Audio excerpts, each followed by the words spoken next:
Welcome back to Morning at NTV, and thank you for staying with us. My name is Romeo Busik, and of course I'm doing this with Sandra Twinobodio. Let's get into a Kickstarter conversation of the day. It is election season, and the youth elections kicked off yesterday, but they were mired or characterized by violence. There was some throwing of hands in Kalangala, Iganga, Mpiji, and all these places. We want to make sense of all this chaos. What caused all this? Are the youth even interested in these local council elections? So to discuss this and more, I'm joined by Frederick Moya. He's the district registrar or returning officer for Kampala district. And I'm also joined via Zoom by Mr. From the National Alliance for National Transition, that is Mr. Matanda Abubakar. Mr. Matanda, a very good morning. I hope you are well this fine Tuesday morning. Can you hear us? Good morning to you. I am from the Alliance for National Transformation. All right. Abubakar Matanda right there. Let me kick off with the district registrar or the returning officer for Kampala, Mr. Moya. Mr. Moya, let's talk about these elections, the youth elections, the timing. Yes. Why are we holding these elections now? And another pertinent question, are the youth interested in these local council elections? Yeah, apparently, thank you very much. Apparently, the youth elections are part of the rest of the special interest group elections which we are holding.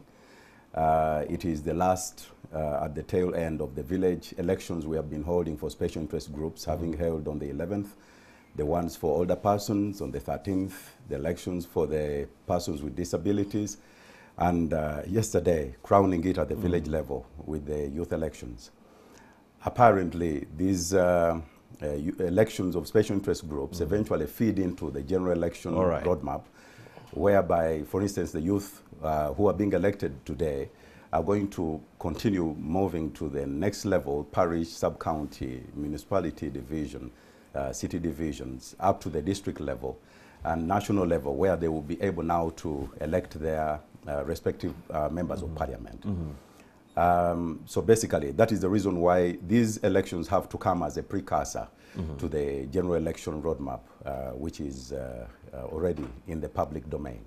Mr. Abubakar Matanda from the Alliance for National Transformation, please be on standby via Zoom. I have a very, very pertinent question for you, but I'm still talking to Mr. Matanda. Mr. Matanda. Are the youth even interested in these local council elections? That's another pertinent issue.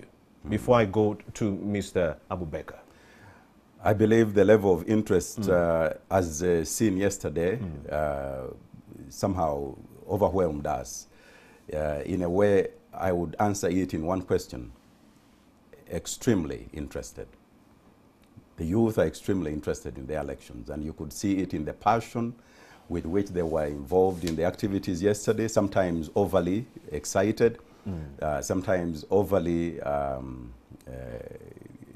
angry over certain things.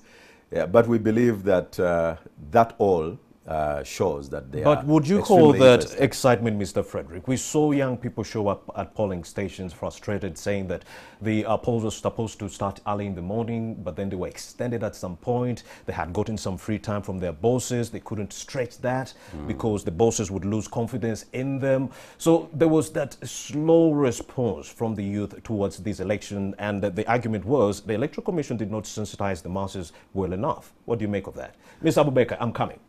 I believe that the Electoral Commission has done a good job in sensitizing the public.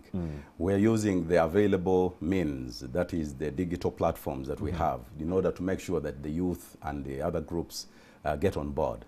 I also believe that the youth among all the special interest groups are the most privileged in this area, because they are more exposed to the social media and all other means of communication. And I really think that what you saw, I think the interpretation can vary, but I believe that there will always be a few hiccups here and there, but I think the youth were generally all right, Frederick, but I believe Mr. Matanda Abubakar would like to differ on that argument. Mr. Matanda, you're still with us. What do you make of this whole situation? Do you believe the young people are interested in these polls, just like Mr. Frederick is telling us, or is it vice versa? Thank Thank you very much, Busiko, for that question. I think that they were just telling some truths, but not the whole truth. As young people, as youth leaders, we feel that the Electoral Commission does not treat the youth elections with the level of urgency and importance that they deserve. Just recently, for your information, about a month ago, we were forced as youth leaders to meet the Electoral Commission to force them to advertise those elections. They went ahead to do adverts. I saw some on NTV, but this came very late after nominations have already started. If we are to compare these elections with the hype and publicity that they give other elections, like the local council elections, the parliamentary elections, the presidential elections, we think that we are having a raw deal. Right here where I am in Bududa, most of the villages, almost everyone went through unopposed. This is not because they are not credible candidates to run on these positions. But people are not aware. I am very sure that the viewers who are watching it, most people heard about this yesterday. But yesterday was too late because yesterday was election. But we had nominations, we had a couple of activities. So I think that Electoral Commission needs to realize that this election, first of all, is an affirmative action election coming out of the constitutional recognition that there are sections of society that have historically always been left behind. Secondly, Electoral Commission needs to, and government generally needs to recognize that Uganda is now the youngest country on earth. This can be a blessing, but can also be a curse. So efforts and platforms that are supposed to organize, to mobilize, and engage youth are very important. If I can give you a brief on the objectives of the National Youth Council, why that structure exists. The first objective is to create a unifying platform for youth. But the second one, which for me is the most important, is to enable youth engage in things that are beneficial to them and beneficial to the country. As far as I understand, this is production. So a structure like that is very essential, in my view, given the youth bulge that we have, because it organizes and mobilizes youth. So you want to give it the necessary level of importance. A final one, we elect by lining up, something we think that is not proper. Many youth shied away from these elections because in a village, when you tell people to line up, you're planting seeds of discord. And we don't see this in any other elections. We don't see this when we're electing members of parliament. We don't see this when we're electing our local leaders. Why then should it be only elections for special interest groups, in this case particularly for youth, that we elect by lining up? So I think that the structure is very important, the election is very important, but as a country we are not treating it with the level of urgency that it deserves. Mr. Matanda Abubakar, but also share with us your experiences about the polls yesterday. Did you actually register any cases of favoritism, Mr. Matanda? Yes, I actually did. Like for my own case, someone actually went and stamped on my forms, stamped there the NRM stamp. So I was shocked because I submitted my form and it was duly filled and stamped, but I do not understand what happened between the point of me submitting my nomination forms and the point of elections. So what I observed on the ground here is that there is an impression that these elections are for the NRM. So those who are independent, those who are on opposition platforms are looked at as, it is strange. So to answer your question, yes, I think there are cases of favoritism. And I was happy with what I saw in the central region. I think we would have had the same in these other parts of the country if we had been fortunate to have the level of publicity that possibly our colleagues in the central had about the election. All right, Matanda, thank you for that wonderful submission. He is the Alliance for National Transformation youth leader. But I'm also joined by Jacob Ayeru. He is the youth leader at the NRM. Mr. Jacob, what took you so long? Let me just correct that. I am not a youth leader in the NRM. I am an aspirant for the National Youth Chairperson on the NRM ticket. On the NRM ticket. What took you so long to get here? Well, I had to travel from Soroti. It has been a tedious journey. Okay, you can hold that thought. The viewers already forgive you. So please share with us your experience about the polls yesterday. Did you notice any cases of favoritism? Let me start by saying that the election of the special interest groups are determined by the register of the special interest groups. If someone subscribes to a political party organization and by virtue of that subscription is nominated under that political party, there cannot be some sort of favoritism based on some sort of electoral maneuver.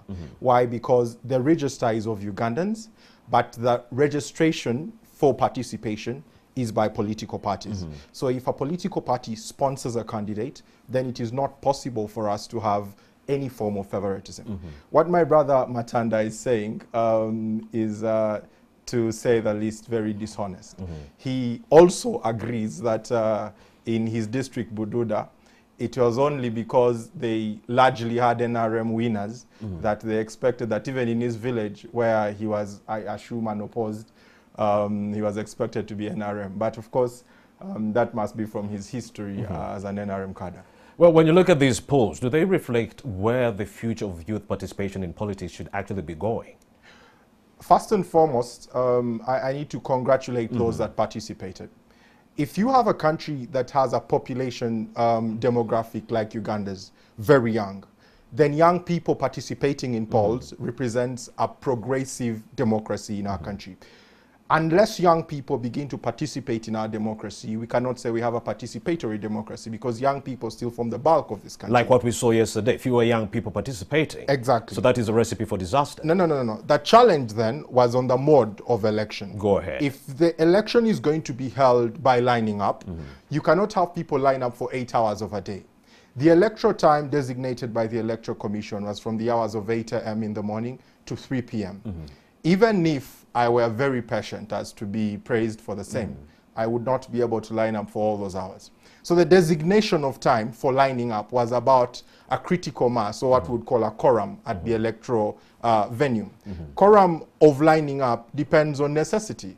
If I have to be in the garden, like in Soroti, where most of the youth had to be, would not be there at 8 a.m.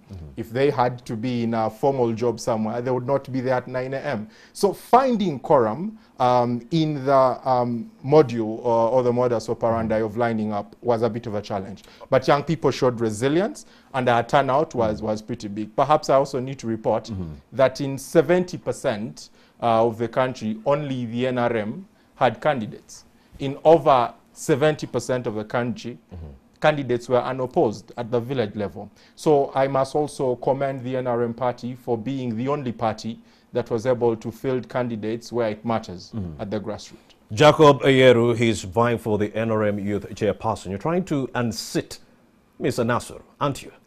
The elections of young people, because they are bound by age, you are only eligible if you have not attained the age of 30. Okay, I see you. But then let me. Okay. So there is nothing like unsitting. It's people are unsat by virtue of their ages. But I see you looking good, and you might make it based on the arguments you're setting for us. The mode of the adult suffrage that was used yesterday, lining behind each other, Mr. Frederick. Don't you think the Electoral Commission was misled? And please address those accusations of favoritism.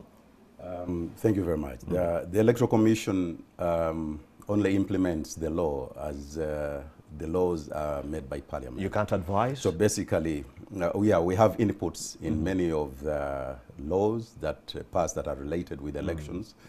And eventually it is up to the Parliament either to take our views or not.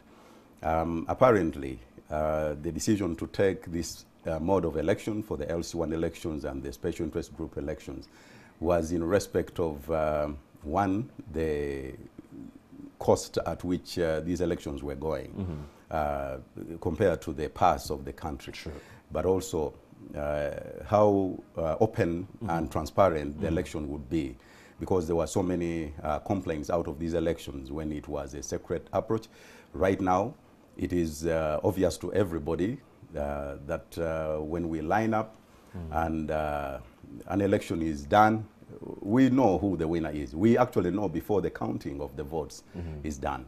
Probably that is the reason. Talking about what Mr. Matanda was talking about, I believe it is important. It is important that we become sincere with each other. In a way, I believe that he's right. That in many places we had a domination by one political party, but I think it has to do with the general matrix of the political setup of the country. And I believe it is up to people like Mr. Matanda in Bududa, who are well exposed, to be the ones to take the gospel around and make sure that people are brought on board. Regarding the issue of lining up, when you talk about holding an election for a stretched period of close to 6-7 hours, it's not necessarily so. It is just a window that the Electoral Commission puts in place to make sure that if there is anything that slows down the process, you still have enough time in which to conduct the election. For instance, we start verifying people starting at around 8 or 9 o'clock, and by 10 o'clock, we are now ready for people to line up. And by the way, we don't have a specific quorum. We don't say that there must be 2/3 of the people on the register in order for us to elect. But this we make it requirement clear. was vile yesterday. They were requiring it. At least 50% of the people on the register. Actually, this was coming from the candidates. We ran the stories. This was coming from the people. candidates. You know, where a candidate says that, you see, some of my people have not yet come. Some of my people are still at the workplace. I've told them to come. They're coming in another 30 minutes. And all this waiting is done just to give opportunity to everybody, to make sure that when the election is done, nobody is going to come up and challenge it and say, you see, this was unfair on the other ground. And I think there was a lot of compromises that were made just yesterday to make sure that everybody accepted the result of the election. And I believe that we shall move forward. All right, Mr. Frederick, the viewer who is watching right now, the lady or the gentleman, the boy or girl who's watching, they're telling themselves, well, it was a benevolent idea for you guys to look at the cost by allowing people to line up. But you did not put into consideration the COVID-19 factor, the main factor that led us into a scientific election. Yes. Wouldn't you believe that this was a mishap on your part as the Electoral Commission? The Electoral Commission has got standard operating procedures. And I would challenge anyone to tell me that there was any polling center at any village where we didn't have these in place. But I want there was to tell no social distancing, Mr. Frederick. Did you see the clips? You see, the enforcement is one thing, and also the compliance is yet another. I went to a place in Mulago 2 yesterday, and I found these young people who were challenging our officials, who were insisting that you must wear a mask, that you must keep your distance, that you should wash your hands before you come to the center. And they were asking them, what is all that about? We are just here to vote, that's all. And all the people, even those who had masks on, in just a show of bad manners, removed the masks in a form of defiance against the Electoral Commission and the officials. I believe that these young people... But look at those clips, Mr. Frederick. Yes. Do you see any social distancing? Do you see anything like people putting on masks except those being put on the chin? Unfortunately, when you have lots of people, when you have lots of people in one place, it can become a bit difficult. We also noticed that it was a problem with regard to security, because the security was spread so thin on the ground. Here in Kampala alone, we had 858 centers where we were conducting elections. Out of those, you can imagine how many policemen are within the city, let alone those who would stand on other duties that have to continue, even if they are youth elections. I believe that we did the very best under circumstances, but we can do better. All right, Frederick, as the district registrar or the returning officer, I had to grill you on that. But we still have Jacob Eyeru. He's vying for the National Youth Chairperson for the NRM. We also have Mr. Abubakar Matanda. He's the ANT Youth Leader. Mr. Abubakar, well, share with us your experiences with this whole virtual campaigning era. How has it been for you, social distancing and all? With the whole? Campaigning, virtual campaigning era. How has it been for you? Oh, virtual campaigning. How has the experience been? Unfortunately, our country is structured in an interesting way. You see, when a country is underdeveloped, when a country has not yet been able to shake off the shackles of poverty and underdevelopment, even implementation of some standards or laws is very difficult. I can tell you, for example, that in many rural parts, like where I am right now, it is business as usual. In fact, those of us who try to implement and follow those SOPs that the register is talking about, for example, come off as elitist, as weird. So probably many of us are living in different countries in the same country. So it's not the same experience. It's not the same experience. For instance, in relation to the elections yesterday, and even the campaigns, what's going on here, even for incumbents, some people are members of parliament, some people are even ministers. It's business as usual. They are holding rallies, they are holding meetings. You know, it's only when and if a meeting appears to be, and I want to let this one just say that it's incumbent upon some of us to mobilize people and change the metric in the country in favor of the NRM.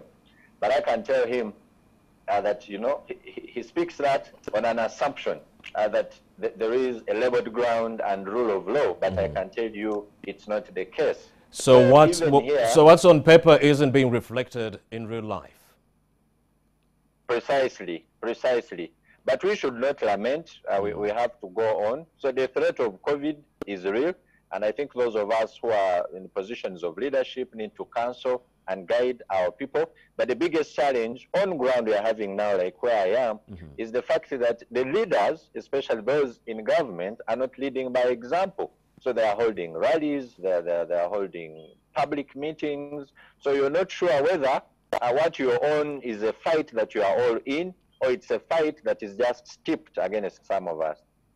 Well, Jacob Eyero, the party whose ticket you're vying for is being implicated in this case. There's a lot of favoritism. People on your side of the NRM have been campaigning unabated, but then people from the other side are being stopped. But in your own perspective, as someone who has been campaigning, what has your experience been? Have you noticed the same challenges or navigated the same barricades, just like Mr. Matanda? First and foremost, I'd like to put it categorically clear.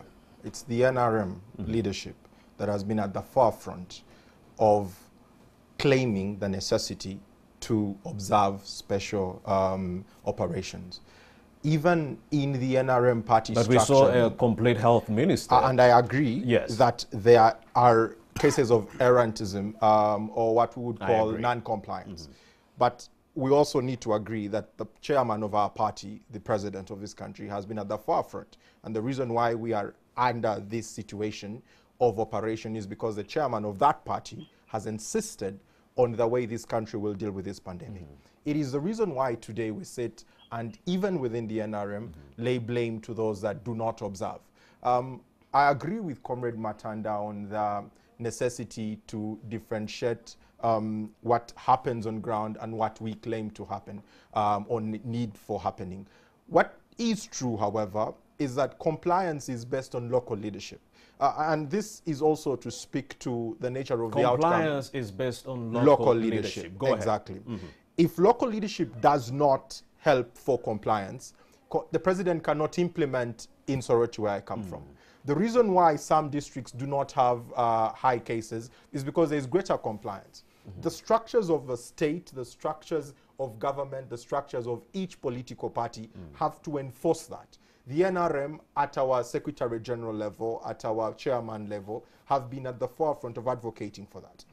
In cases where it has not been observed in the NRM, there has also been public castigation of the same. If we were saying there are celebration and, so to speak, some sort of waiver for them, then you would say there is a play of double standards. So Like, so you believe there are some double standards? No, I do not believe there are double standards. I think there is non-compliance, and that's where the challenge is. The other thing I would like to put clearly is that when we go to the masses, because our population is largely uneducated, the necessity to observe special operating procedures is not common to them. Why? One, because sensitization has not reached them in the nature it has reached in town. But two, also because there is non-compliance among the very people that understand this message.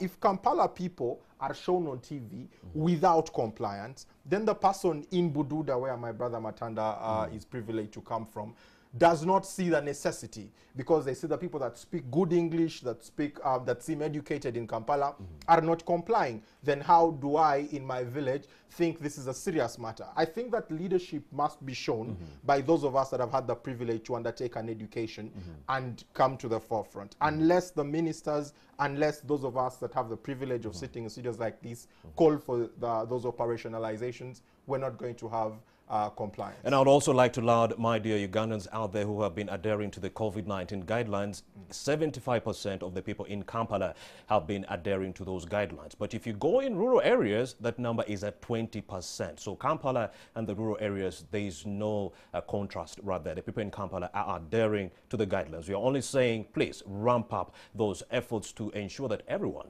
is wearing a face mask. Mr. Jacob, you mentioned something about leaders holding the public accountable when it comes to violating COVID-19 guidelines. But then the same leaders said the state ministers who are actually violating these guidelines were above their jurisdiction. So how will the local leaders compel these leaders to adhere to the guidelines if they are above their threshold? We had that from police. We had that from the local leaders. We can't rein in on a chain because she's a state minister. That is the cabinet to deal with that. Such hurdles. Well, you'll rein in on that. Yes. Just to comment on that quickly. The necessity of personal health is not the responsibility of the minister alone. If we advocate and government pays for airtime for the advocacy of these operating procedures, it is not for the benefit of ministers alone. And I would like to tell the public, it is a benefit for our personal health.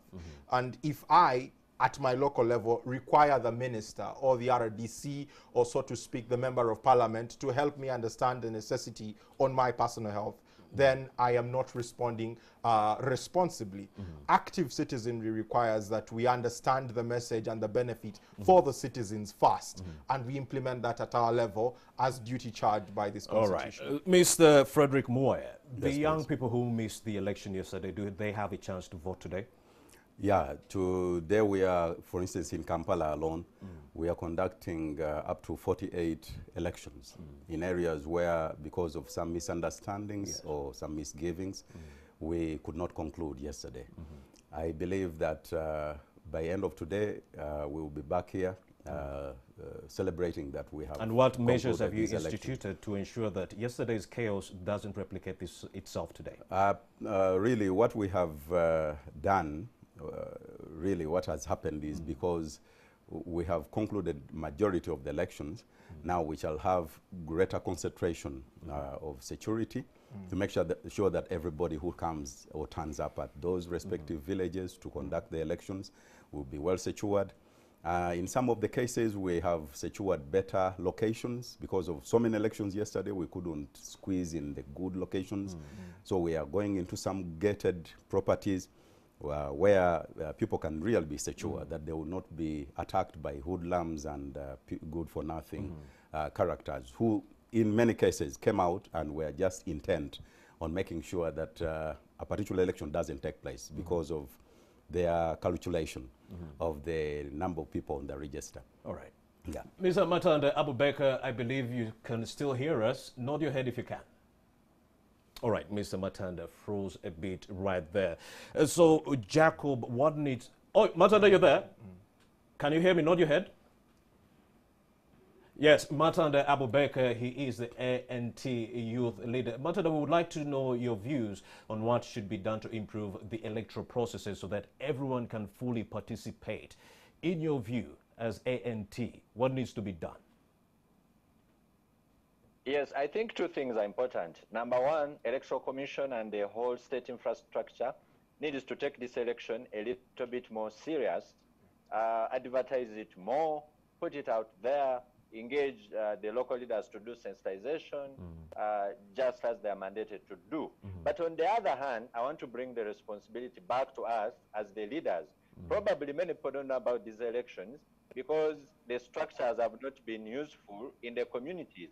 So I think as going forward, we need to elect leaders who are going to make the structure relevant so that the constituents are aware of it. And I'm very hopeful. You know, you have been saying Jacob Beyer is running for chairperson in a Youth League. I don't know why he has not corrected it. Jacob and I are actually running for chairperson National Youth Council. He's only running on the NRM platform.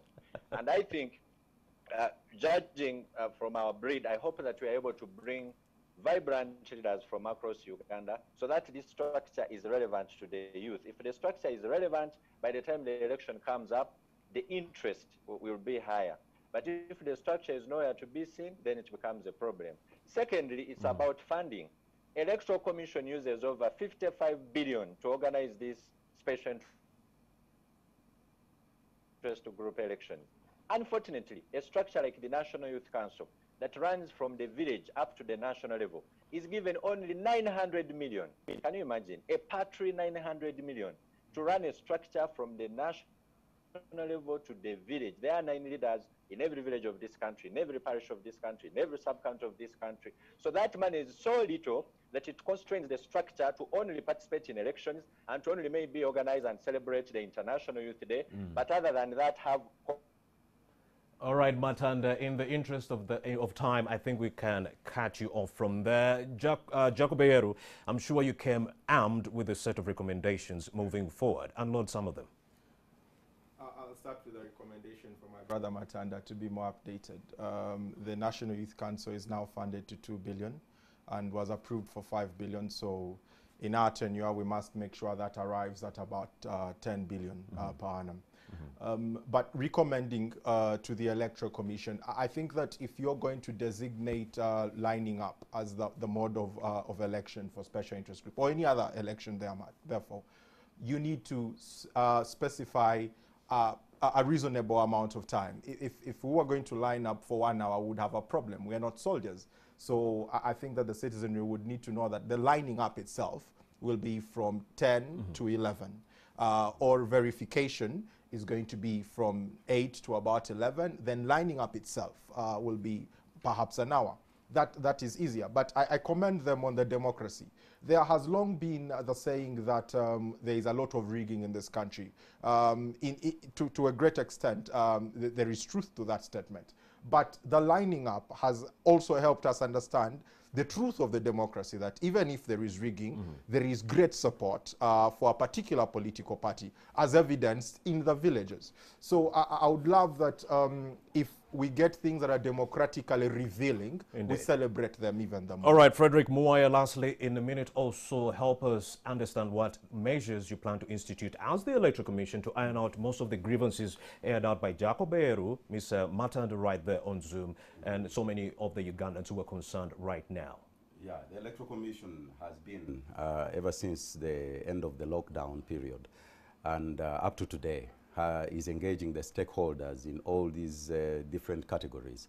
And we believe that the Electoral Commission continues to be open to ideas, to opinions that are being raised, and a lot is being done, and a lot has already been done to make sure that we fall in line with the people that are affected in every specific election. Can you give us one concrete measure you've instituted? The Electoral Commission was approached by people who were concerned that the digital platforms that we are being told to follow to conduct elections may not be sufficient in some specific areas, especially as you go down to the lower levels.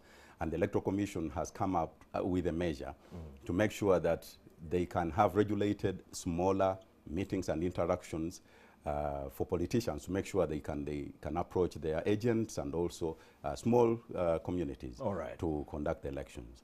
Probably it would not be fair for me if I didn't tell you about the elections which are coming after this. The parish elections, I think Mr. Matanda should be happy that I speak about this. that we shall be having nominations for parish level from 20th to 25th. When you invite me here some other time, maybe I'll talk about the polling dates after the nomination. Matanda is nodding in approval, so there you have him. Jacob Ayeru, Mr. Frederick Muaya, and Mr. Matanda Abubakar, many thanks for having made the time to speak to NTV. It's been an absolute pleasure. And on that note, we are going to take a very brief break. My other half, Sandra Tunobody, will be here to talk about self-immolation and a lot more right here on Morning at NTV. We'll be right back.